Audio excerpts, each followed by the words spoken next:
या महाविकास आघाडीचा कुत्रा असलेल्या कुणाल कामराचं करायचं काय? खाली डोकं वरती पाय. मुर्दाबाद मुर्दाबाद कुणाल कामरा मुर्दाबाद. मुर्दाबाद मुर्दाबाद कुणाल कामरा मुर्दाबाद. जय भवानी. जय शिवाजी. एकनाथ शिंदे साहेब तुम आगे बढ़ो.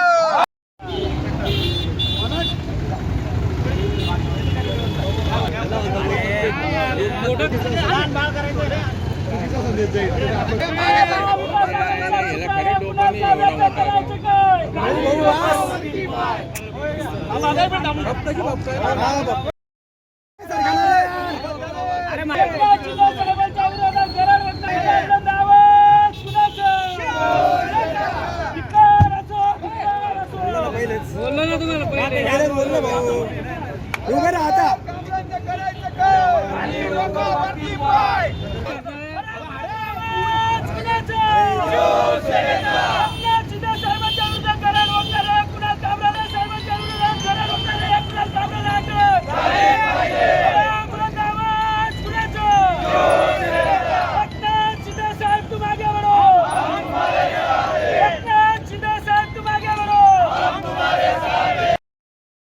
खाली डोकं वरती पाय. महाविकास आघाडीचा कुत्रा कुणाल कामराचं करायचं काय? खाली डोकं वरती पाय. या कुणाल कामराच्या बैलाला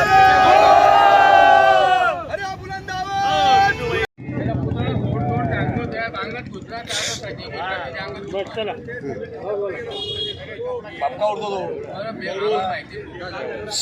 ऐका, स्टँडअप कॉमेडियन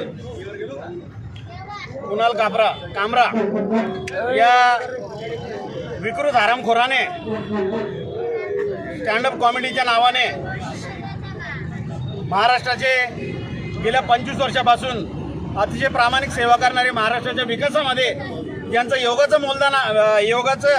मोलाचं योगदान आहे असे माजी मुख्यमंत्री आणि वर्तमान उपमुख्यमंत्री अनाथांचनाथ आदरणीय एकनाथ शिंदे साहेब यांच्याबद्दल आक्षेपार्ह विधान करून व्यंगात्मक टीका टिप्पणी करून हा फक्त एकनाथ शिंदे साहेबांचा नव्हे, हा शिवसेनेचा नव्हे तर संपूर्ण महाराष्ट्राच्या जनतेचा अपमान केलेला आहे. कॉमेडी करताना किंवा व्यंग करताना राजकीय नेत्यांनी भरभरून प्रतिसाद देणं हा अभिव्यक्ती स्वातंत्र्याचा भाग आहे. कॉमेडी करणं हा त्याचा अभिव्यक्ती स्वातंत्र्याचा भाग जरी असला तरी अनेक कार्यक्रमांमध्ये आपण बघतोय कॉमेडियन राजकीय नेत्यांवर व्यंग करतात, परंतु ते अतिशय सभ्यपणाने त्याचा स्वीकार करून त्याला प्रतिसाद आणि दाद देत असतात. परंतु या हरामखोराने कॉमेडीच्या नावाने अभिव्यक्ती स्वातंत्र्याच्या नावाने हा महाविकास आघाडीचा कुत्रा कुणाल कामरा याने सुपारी घेतलेली आहे. एकनाथ शिंदे साहेबांच्या कामाची बरोबरी या महाविकास आघाडीच्या नेत्यांना करता येत नाहीये. अनेक मार्ग वापरून त्यांना दाबता येत नाहीये, परंतु मग अशा विकृत मानसिकतेत जाऊन खोटी बदनामी करणं आणि खोटी टीका करून त्यांचे चारित्र्यहनन करण्याचा प्रयत्न महाविकास आघाडीने कुणाल कामराच्या माध्यमातून केलेला आहे. कुणाल कामराला शिवसेनेच्या वतीने आम्ही जाहीर इशारा वजा दम देतो. महाराष्ट्रामध्ये तो जिथे दिसेल तिथे त्या तोंडाला काळं पासून त्याचे कपडे फाडून त्याची नग्न धिंड काढण्याची शिवसेनेची तयारी झालेली आहे. आरेला कार्य, क्रियेला प्रतिक्रिया हा शिवसेनेचा सर्वात मोठा गुणधर्म आहे.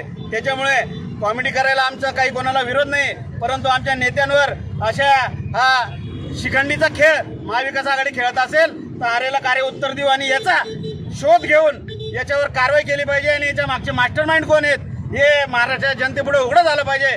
यासाठी आम्ही आता त्याचा पुतळा दहन करून धुळे शहर पोलीस स्टेशनला गुन्हा दाखल करणार आहोत आणि गुन्हा दाखल करून त्याच्यावर त्याला तात्काळ अटक झाली पाहिजे आणि त्याची चौकशी करून त्याच्या मागे कोण याचे बोलते करविते धनी कोण आहेत याचा शोध घेतला पाहिजे. यासाठी शिवसेना आक्रमक पद्धतीने आंदोलन करून धुळे शहर पोलीस स्टेशनला तक्रार नोंदवते.